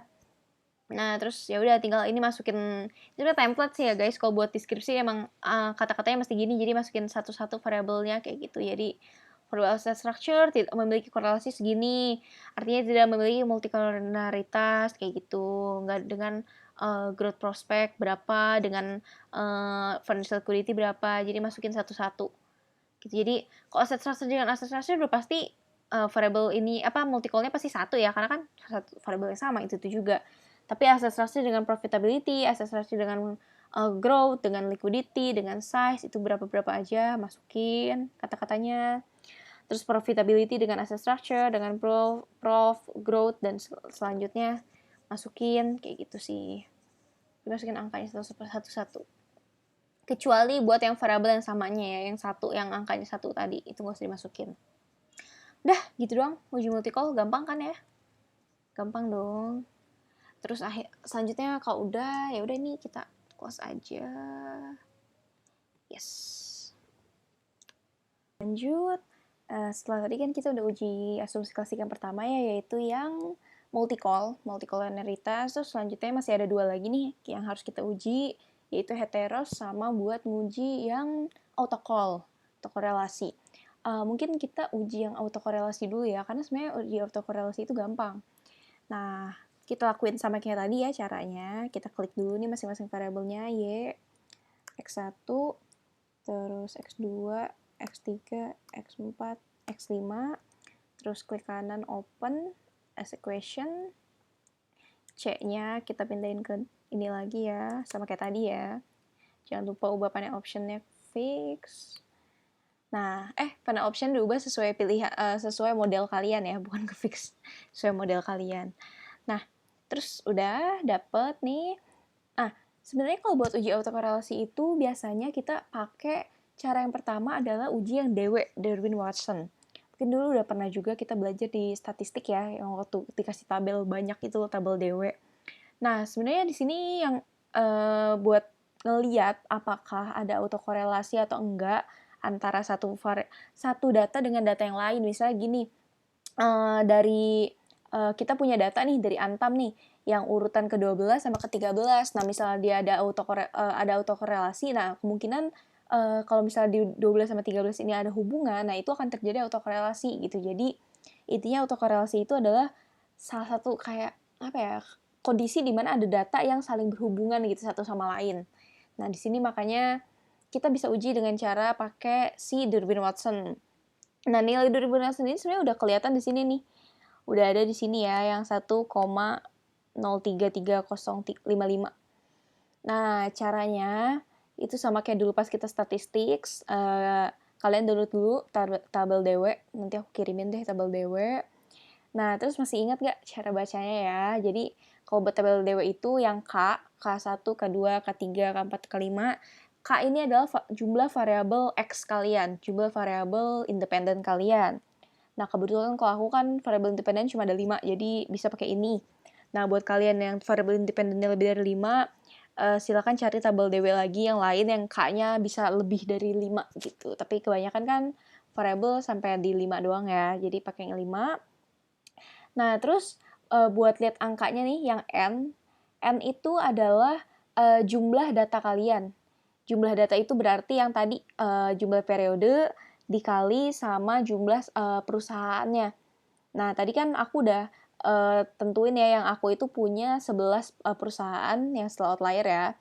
Ada 11 perusahaan dengan 11 periode. Nah, berarti jumlah data aku itu ada 121, 11 kali 11. Nah, berarti kita cari N-nya sampai di 121. Nah, oh ya ini udah aku tandain bekas dulu.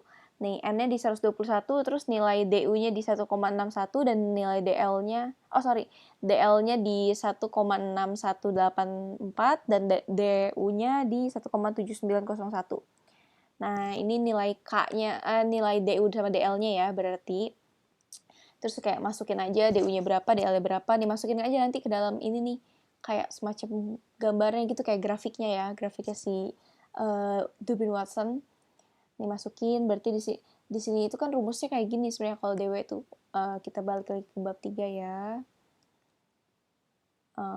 Untuk nih, jadi ini tuh 0, terus nilai DU, DL, DU, terus 2, terus 4 min DU sama 4 min DL sama 4. Nah, terus karena kita kan udah dapat nih yang tadi ya angkanya, kita udah dapat DU-nya berapa, DL-nya berapa, tinggal kita masukin kan ya di sini berarti DU, DL, DU, 4 min DU, 4 min DL kayak gitu. Nah, terus kita tambahin nih dari nilai Durbin Watson yang kita uji dari Evius. Nilainya itu kan ada 1,3033. Nah, sebenarnya kalau 1,033 itu ada di antara yang ini nih, yang antara 0 sampai 1,6 kan ya, karena kan dia di 1,03. Nah, di sini itu berarti hasilnya itu adalah autokorelasi positif.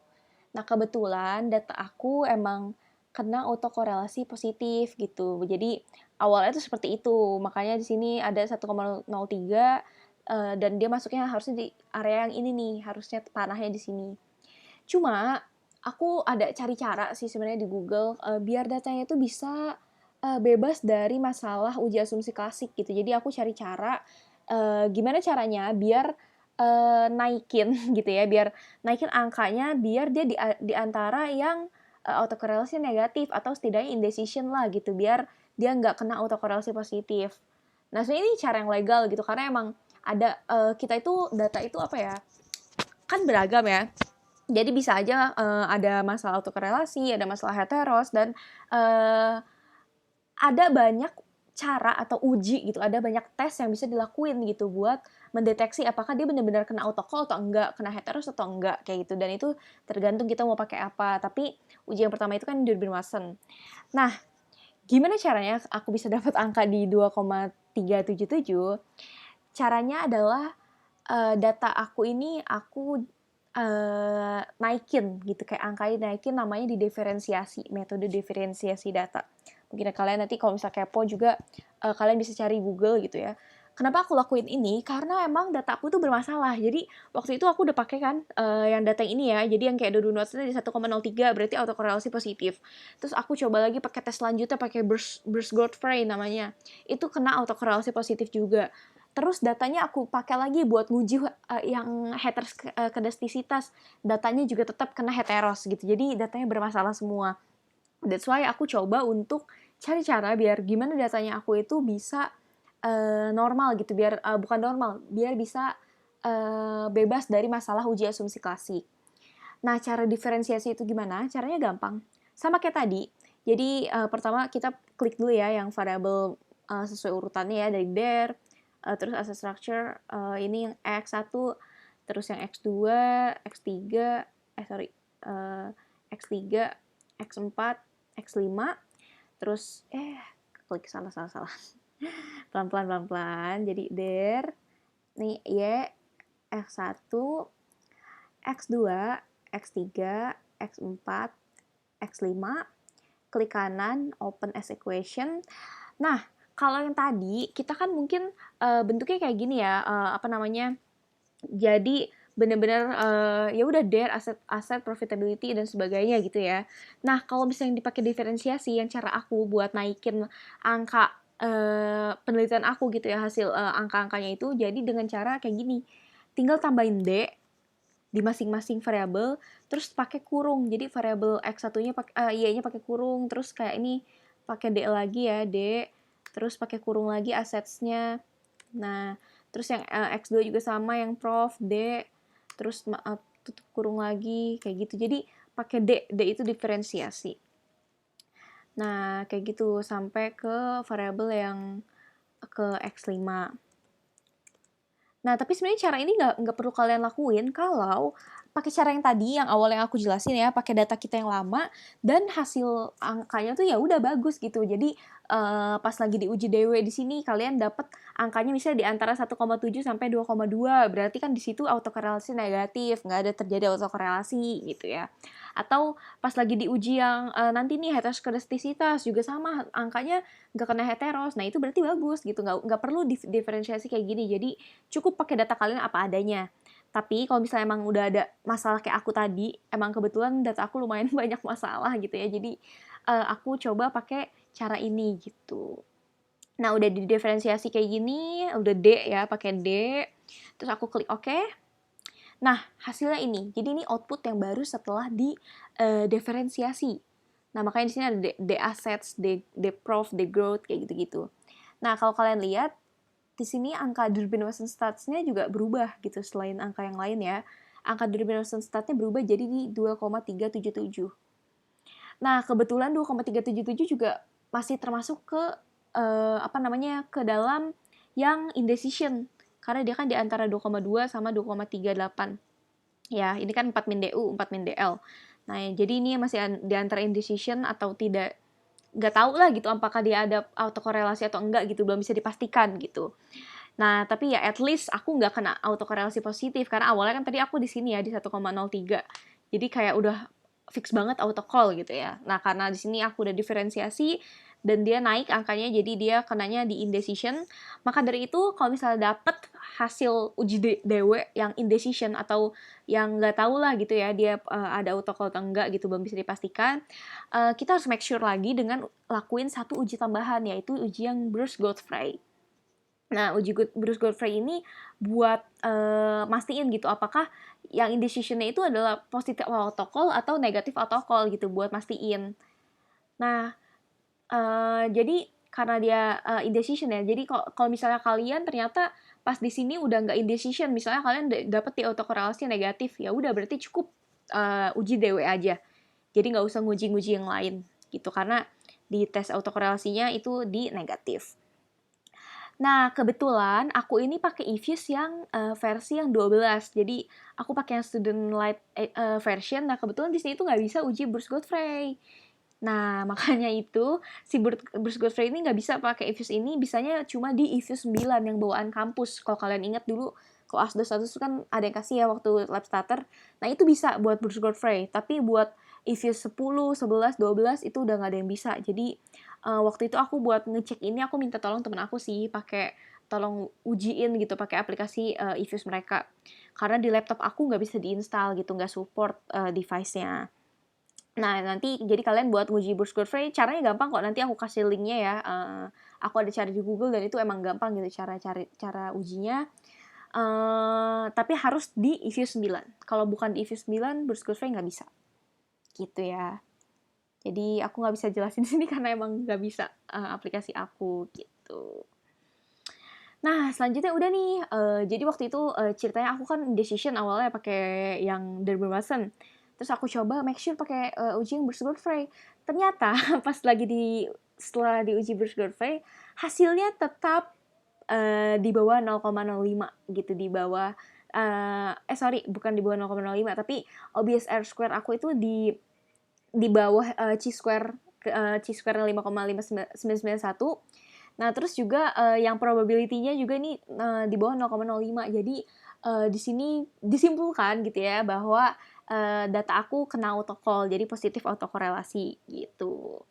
Tapi waktu aku jelasin ke dosen pembimbing aku waktu itu ya, jadi aku bilang kan kalau aku tuh ada masalah autocall gitu, setelah saya udah coba beberapa cara Bu gitu ya, saya udah coba, jadi dari data yang awal saya udah diferensiasi dan saya coba untuk uji Durbin-Watson, ternyata hasilnya itu indecision gitu ya, karena sebelumnya kan masih yang autocall gitu, pas saya diferensiasi di indecision, saya mau make sure gitu apakah yang indecision ini apakah indecision itu positif atau negatif gitu, autocall-nya kena autocall atau enggak. Saya coba pakai uji Bruce-Godfrey, ternyata hasilnya saya positif autocall gitu. Itu nggak masalah. Sebenarnya di panduan skripsi kita pun di uji itu sebenarnya nggak harus bagus semua, bahkan nggak harus normal semua, nggak harus oke semua gitu, nggak kena autocall, nggak kena heteros. Nah sebenarnya kalau bisa datanya bagus semua ya akan lebih baik gitu. Tapi kalau misalnya emang udah kayak aku nih, aku udah coba beberapa tes, udah didiferensiasi, udah di Bruce Godfrey, udah di DW, kayak gitu, ternyata hasilnya masih tetap kena autocall, nah itu nggak masalah gitu. At least kita bisa jelasin ke dosen pembimbing nanti pas ditanya kenapa bisa kena autocall gitu. Nah di sini berarti Bu, data saya terkena autokorelasi yang berarti bahwa ada keterkaitan antara data sampel satu sampel dengan sampel yang lain. Nah, setelah saya udah coba uji dengan beberapa cara yang kayak tadi aku bilang ya, aku jelasin kayak gitu, ternyata hasilnya tetap terkena positif autokorelasi kayak gitu. Dan ya nggak masalah gitu, karena kan data kita ya memang apa adanya ya. Data kan kalau di lapangan juga pasti beda-beda juga gitu, beda perusahaan, beda periode, jadi pasti ada aja masalah kayak gini, yang penting bisa jelasin dan kita udah usaha buat cari gimana caranya data itu biar bisa normal. Nah, itu nggak apa-apa. Seperti itu untuk uji autokorelasi. Nah, uji yang terakhir ya. Uji yang terakhir itu adalah uji yang heteroskedastisitas. Nah, uji heteroskedastisitas ini biasanya pakainya itu adalah alatnya uji dengan cara uji Glasgow test. Glasgow test. Tulisannya kayak gini nih, Glasgow test. Nah, caranya kayak gimana? Nah, coba ya, ini aku close dulu. Kita kerja. Aduh, nge-lag lagi. Ifis aku suka nge-lag. Nah, tapi bentar ya sambil nunggu Ifis nge-lag. Jadi sebenarnya normalnya itu emang kalau uji buat heteros itu biasanya pakainya itu yang Glasgow test. Nah, tapi kebetulan waktu aku coba di Glasgow test, ada masalah lagi di data aku bahwa aku menurut Glasgow test nih, hasil Glasgow test tadi, aku itu datanya kena heteros gitu. Makanya aku coba pakai yang si uji Park gitu, uji yang kedua. Jadi selain Glasgow test juga bisa juga pakai uji Park gitu. Jadi pakai uji Park, nah hasilnya juga akhirnya oke gitu. Nah, tapi ini bentar, aku masih nge-lag nih. Dia nggak mau diklik. Jadi Ifuse aku ini karena student version ya, yang student light gitu, ini yang gratis, yang free trial setahun, jadi emang ya kayak gitu sering masalah. Nah, oke udah bisa. Ya, jadi kita akan coba ya untuk yang Glasgow test. Nah, pertama nih kalian udah close tadi, aku udah close dulu output yang awal. Nah, terus kalian lihat deh di sini. Jadi pas kita nggak apa-apain pun kita sebenarnya di sini udah ada output yang namanya receipt. Nah, yang receipt. Nah, kita akan coba tesnya dari sini ya. Jadi kalian klik yang receipt. Nah, udah diklik terus kita klik yang GNR. GNR ini artinya generate. Ini kalau digedein, nah ini tuh GNR itu generate. Nah, udah diklik generate, terus habis itu kita masukin rumusnya. Rumusnya itu adalah kayak gini. Dia itu klik res abs, residu absolut, res abs, terus sama dengan abs, dalam kurung, receipt. Terus, oke. Nah, terus sekarang ada output baru kan namanya res abs. Nah, sekarang kita klik yang res abs-nya, terus klik quick. Nah, terus kita yang klik yang estimate equation, yang ini. Nah, terus sekarang kita masukin lagi rumusnya itu res abs, terus spasi X1-nya, X1 itu aku di assets, terus S2 aku prof, X3 aku itu yang growth, X3, X4 fleet, X5 size. 1, 2, 3, 4, 5. Gitu. Res ups, terus X1, X2, X3, X4, X5. Masukin kayak gitu. Nah, terus abis itu klik OK. Nah, buat lihat hasil, ini adalah output untuk hasil uji Glasgow test, untuk melihat ada heteroskedastisitas atau enggak. Lihatnya itu dari angka prop. Jadi, kalau misalnya dari asset structure, gitu ya, dari X1, X2, X3, X4, X5, angka probabilitasnya ini udah di atas 0,05, berarti data kalian bagus, tidak terjadi heteroskedastisitas. Tapi, kalau misalnya ada angka yang di bawah 0,05 nih, kayak si size nih, probability-nya di bawah 0,05, berarti di sini terjadi masalah heteroskedastisitas. Kayak gitu. Nah, sisanya enggak kan, karena udah di atas 0,05 semua. Nah, sebenarnya ini juga balik lagi, ini nggak masalah. Jadi kalau misalnya nanti kalian pas ngetes, ternyata ada satu variabel yang kena heteros, nah sisanya variabel yang lain oke semua, bagus semua gitu. Nah, itu nggak masalah sih gitu ya. Balik lagi karena datanya kan natural ya, data emang kayak gitu, beda-beda gitu, ada aja masalahnya. Nah, tapi karena aku tidak mau menyerah di situ, pas aku udah uji Glacier test di sini dan hasilnya ada satu variabel aku yang kena heteros, aku coba uji yang kedua, yaitu untuk yang uji par. Nah, cara uji part kayak gimana? Jadi, yang ini aku close dulu. Nah, jadi yang penting kalian ngerti ya caranya buat uji Glacier. Jadi nanti uji pertama yang kalian lakuin buat heteroscedasticity pakai Glacier test aja. Nah, tapi karena aku Glacier testnya di sini ada satu yang masuk ke heteros, makanya ini aku close. Aku coba uji yang berikutnya, yaitu uji par. Uji par juga sama kayak uji yang tadi, cuma bedanya ya beda cara aja sih gitu, cuma nanti outputnya juga akan berbeda. Nah, cara uji park itu gimana? Caranya kita klik lagi GNR, generate. Nah, terus sekarang kita masukin lagi rumusnya beda. Kalau tadi kan res up rumusnya. Kalau sekarang rumus itu res 2 sama dengan resit. Terus pangkat ya, pangkat 2. Nah, terus habis itu kita klik OK. Nah, sekarang kita kebentuk ini nih, folder yang res 2. Ya, kelihatan ya, res 2. Nah, terus sekarang res 2 ini aku klik kanan, bukan klik kanan deh. Dia itu, jadi udah ada res 2, terus sekarang kita klik yang quick, klik lagi yang kayak tadi, estimate equation. Nah, terus sekarang kita masukin rumus barunya, yaitu log res 2, terus masukin, nah, terus cek, terus sekarang masukin juga dari X1 sampai X5-nya. Assets, prof, growth, leak, size. 1, 2, 3, 4, 5. Nah, terus klik OK. Nah, ini hasil uji heteroskedastisitas dengan uji par. Nah, kalau dilihat nih, tadi kan aku pas lagi pakai uji yang Glacier, itu yang size-nya ini di bawah 0,05 kan, berarti ada heteroskedastisitas. Tapi setelah diuji par, ternyata hasil penelitian aku ini tidak terjadi heteroskedastisitas, karena probability-nya semua di atas 0,05. Nih, semua di atas 0,05, berarti datanya bebas dari heteroskedastisitas. Kayak gitu. Jadi, kalau misalnya kamu lakuin uji yang pertama yang Glacier, ternyata hasilnya masih kena heteros, bisa digunain, bisa lakuin juga uji yang kedua, yaitu yang uji park ini, gitu sih. Biar nanti datanya, kalau bisa sih normal semua, bagus semua, kayak gitu. Nah, ini data aku udah bagus semua, berarti udah oke, kita close ya, untuk outputnya. Nah, udah deh, sebenarnya udah selesai. Tes kita tuh sebenarnya cuma segitu ujinya, cuma tadi berapa uji ya.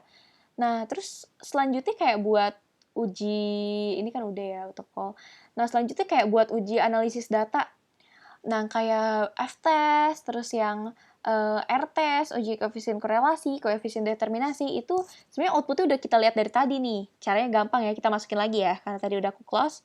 Kita masukin dari, klik lagi yang there, assets, kliknya sambil klik control ya, jadi diklik sambil control gitu. There, assets, terus X2 aku itu apa sih? Prof, terus growth, terus leak, terus size. Udah, terus open as equation. Masukin ini C-nya, balikin lagi. Terus panel optionnya diganti sesuai model data kalian, yang kalau aku yang fix, terus klik OK. Nah, ini dia data yang kita pakai untuk bukan uji sih, ini udah nggak uji lagi, untuk analisis-analisis yang lain. Nah, mulai ya dari analisis data itu, yang pertama itu ada uji goodness of fit, uji F-test. Nah, F-test itu dilihat dari yang nilai yang F-statistics nih, yang 35 ini, tuh 3577. F-statistics, sama masukin juga yang probability F-statistic. Bentar aku scroll ke atas. Nah, yang prob F-statistics. Kayak gitu. Udah, terus kayak masukin. Nah, terus juga jangan lupa nanti kalian kalau di bab 4-nya masukin juga yang bentuk kurva distribusi penolakan penerimaan kayak gini. yang kayak HA ditolak, HA diterima. Nah, cara dapetnya kayak gimana? Kalian nanti harus pakai ini ya, pakai tabel F-test, tabel F. Tabel F. Masih ada nggak aku ya? Nah, ada. Nah, di sini. Jadi aku pakai tabel F buat kita kan 0,05 ya, itunya alfanya 0,05. Nah, terus caranya kayak gimana sih buat ngelihatnya gitu ya? Nah, caranya kayak gini. Jadi pertama itu ini sebenarnya udah rumus sih. Jadi pertama itu masukin yang DF1. DF1 itu bisa didapetin dengan K-1. K itu adalah independent variable X, dikurangin 1. Jadi variabel X aku kebetulan ada 5, terus dikurangin 1, jadi K-nya DF1 itu 4. Nah, terus untuk yang DF2 itu rumusnya adalah N min K min 1.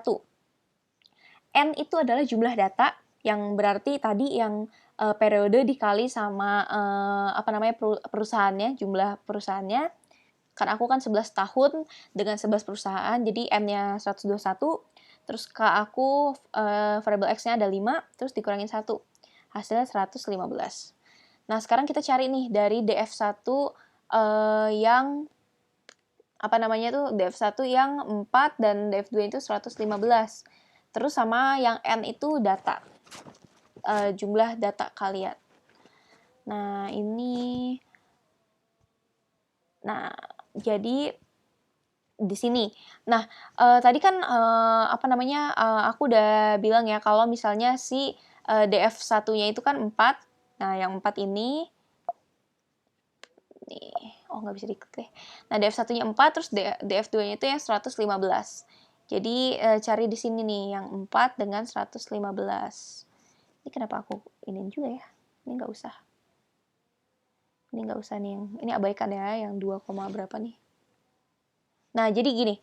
Jadi tadi kan DF2-nya itu di 115, nih yang sebelah kirinya di sini 115. Terus yang DF1-nya itu di 4. Nah, yang 4 ini. Jadi di 4, DF1 4 dengan DF2-nya 115 dapat angka ini di 2,45. Gitu. Jadi F tabelnya di sini adalah 2,45. Ya, di sini K-1, terus ini yang DF2. Didapat di 2,45, nah berarti di sini aku masukin aja angkanya di kurvanya ya, masukin di 2,45, terus masukin juga yang F hitungnya yang tadi kita dapetin dari eFuse. Dari output eFuse ini kan F hitungnya di 35, berarti kan di sebelah kanannya ya, di sebelah kanannya.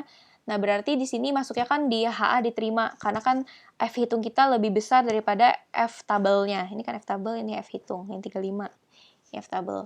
Karena lebih besar, jadi hasilnya kita berarti di sini modelnya fit gitu. Jadi bilang kalau misalnya modelnya itu fit. Nih, karena F hitung lebih besar daripada F tabel dengan alpha 0,05 kayak gitu. Nah, terus juga dilihat juga nih dari F statistics. Tadi kan kita sempat masukin yang F statistik ya. Nah, F statistik ini kalau misalnya dia di bawah 0,05 berarti dia juga menunjukkan kalau modelnya fit. Jadi lihat dari F table dengan F statistics. Jadi kalian lihat aja dari skripsi aku ini. Nanti lihat kata-katanya ya. Ini template sih sebenarnya, semua skripsi pasti kayak gini kata-katanya. Gitu. Itu untuk uji analisis data yang pertama, yaitu yang F-test. Terus buat uji yang kedua, yang analisis koefisien korelasi atau R-test, yang R ini. Nah, R ini kita dapetin dari yang R square. R square-nya itu kan di sini kita dapetin di 0,83 ya. 0,836349. Nah, kan R square itu adalah berarti kan R kuadrat kan. R square itu kan R pangkat 2 gitu ya. Sebenarnya R square itu R pangkat 2. Nah, gimana caranya buat kita dapetin data R-nya? Ya udah tinggal si R square ini ini aja diakarin aja.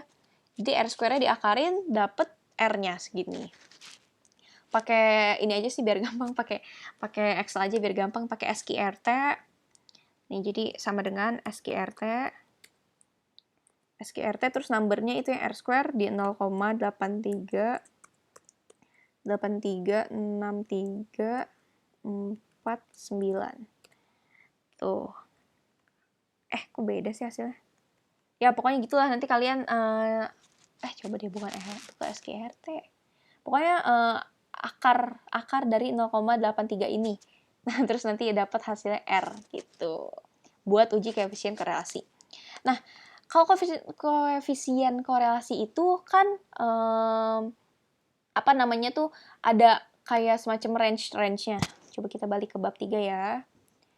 Nih, di bab 3. Jadi ada intervalnya, bukan range, ada interval. Jadi kalau misalnya nilai koefisien korelasinya 0 sampai 0,199 berarti sangat rendah, kayak gitu-gitulah. Nah, kebetulan tadi kan koefisien si R-nya aku itu adalah R-nya aku itu di 0,6. Berarti kalau misalnya 0,6 itu masuknya ke yang kuat, termasuk yang kuat. Jadi 0,6 sampai 0,799. Termasuk yang data kuat gitu. Berarti ternyata ada hubungan yang kuat ke arah positif antara variabel ini, variabel X-nya, semua variabel independennya mempengaruhi capital structure. Jadi sebenarnya si koefisien korelasi itu buat ngelihat sebenarnya variabel yang kita pakai, variabel X kita pakai itu benar-benar mempengaruhi Y kita nggak sih gitu, benar-benar mempengaruhi variabel dependen kita nggak sih, kayak gitu. Jadi logikanya kalau misalnya kita nguji nih ya, kita nguji misalnya buat laba gitu ya, bukan buat laba deh, buat struktur modal kayak aku gitu. Terus X1-nya adalah umur pembeli, X2-nya misalnya frekuensi pembeliannya. Itu kan kayak udah gak nyambung ya gitu. Nanti pasti pas diuji di koefisien korelasi, nanti korelasinya itu R-nya ini bakal rendah gitu di interval yang tidak mempengaruhi gitu. Nah, semakin tinggi nilai R, maka semakin bagus karena logikanya kita udah pakai variabel X yang tepat gitu, yang dimana variabel X itu emang benar-benar mempengaruhi variabel Y gitu secara bersama-sama gitu, X1 sampai X5-nya. Seperti itu. Itu untuk analisis data yang kedua. Terus analisis data yang ketiga adalah analisis koefisien determinasi atau adjusted R-square. Nah, jadi buat yang nilai adjusted R-square ini didapetin dari yang sini juga udah ada. Nih, udah ada di output EFUSE tadi. Dia yang 0,812970. Nah, di sini 0,812 itu kalau dijadiin persentase berarti itu di 81,27%. Nah, berarti 81,27%, 29% ini variasi variabel independen atau variabel X-nya yang aku pakai dari X1 sampai X5 ini bisa ngejelasin variabel capital structure aku, variabel dependent aku sebesar 81,29%. Nah, sisanya 18% lainnya itu dijelaskan dengan variabel-variabel lain di luar model. Karena kan ada juga variabel yang mungkin mempengaruhi, misalnya kayak tax gitu ya, pajak, atau mungkin ada juga risiko bisnis kayak gitu kan. Tapi kan aku di luar model kan, aku nggak pakai. Nah, makanya di sini nggak bisa dijelasin nih yang 18,71-nya. Tapi kalau 81%-nya di sini bisa dijelasin dengan 5 variabel yang aku pakai. Itu untuk yang koefisien determinasi atau pakai yang adjusted R-square. Gitu. Selesai buat analisis data. Terus yang terakhir ada analisis regresi berganda atau multiple regression. Nah, ini dapatnya koefisiennya ini dapat dari yang koefisien di sini. Nih. Di EFUSE. Lihat. Di sini kan ada ya koefisiennya. Pokoknya ini pindahin aja lah. Ini pindahin aja semuanya. Sini. Terus di sini itu jadi koefisiennya kalian masukin ke rumusnya si persamaan regresi ya. Persamaan regresi itu kan dari yang Y sama dengan C terus C itu kan konstanta, yang ini 4,8, terus abis itu yang X1-nya X1 itu di min 1,3, X2 itu min 1,53, X3-nya itu 0,56, X4-nya 0,51 dan seterusnya. Plus E. Kayak gitu. Jadi ini masukin angka-angkanya, ikutin tandanya juga ya, kalau dia negatif atau dia positif itu diikutin. Nah, cara ngedeskripsiinnya atau ngejelasin variabel persamaan regresinya itu kayak gini. Jadi kalau yang alpha itu yang konstanta tadi. Jadi jika variabel independen X1 sampai X5 itu bernilai 0, maka variabel dependennya, capital structure-nya itu di min 4,8. Kayak gitu. Terus kalau yang B1, nah, setiap kenaikan satu satuan variabel independen akan menurunkan variabel capital structure sebesar min 1,33. Jadi kalau bisa asal structure-nya naik 1, capital structure-nya turun 1,3 gitu. Jadi kayak gitu sih, ini kata-katanya juga template, jadi intinya, tapi kalian harus ngerti gitu persamaan regresi ini, karena nanti kalau deskripsi bahkan akan ditanya gitu, coba jelasin persamaan regresi kamu gitu. Jadi nanti kalau kalian harus bisa jelasin nih dari ini semua ini dibacanya apa dan artinya apa gitu. Jadi kalau berarti jelasnya kayak there gitu ya, y-nya itu di min 4,80 berarti kalau misal semua variable x-nya itu bernilai 0 maka nilai dari capital structure-nya itu di min 4,8. Terus kalau misalnya variable profitability naik satu satuan, itu berarti nanti akan menurunkan variable capital structure di 1,53. Kenapa dia nurunkan? Karena di sini dia angkanya tuh negatif. Jadi hubungannya antara si variable profitability dengan capital structure itu hubungannya negatif gitu. Hubungannya negatif karena kalau misal DR-nya naik, si profitability-nya turun. Bukan, kebalik. Kan profitability mempengaruhi DER. Jadi kalau misalnya profitability-nya naik, DER-nya turun. Profitability-nya turun, DER-nya naik.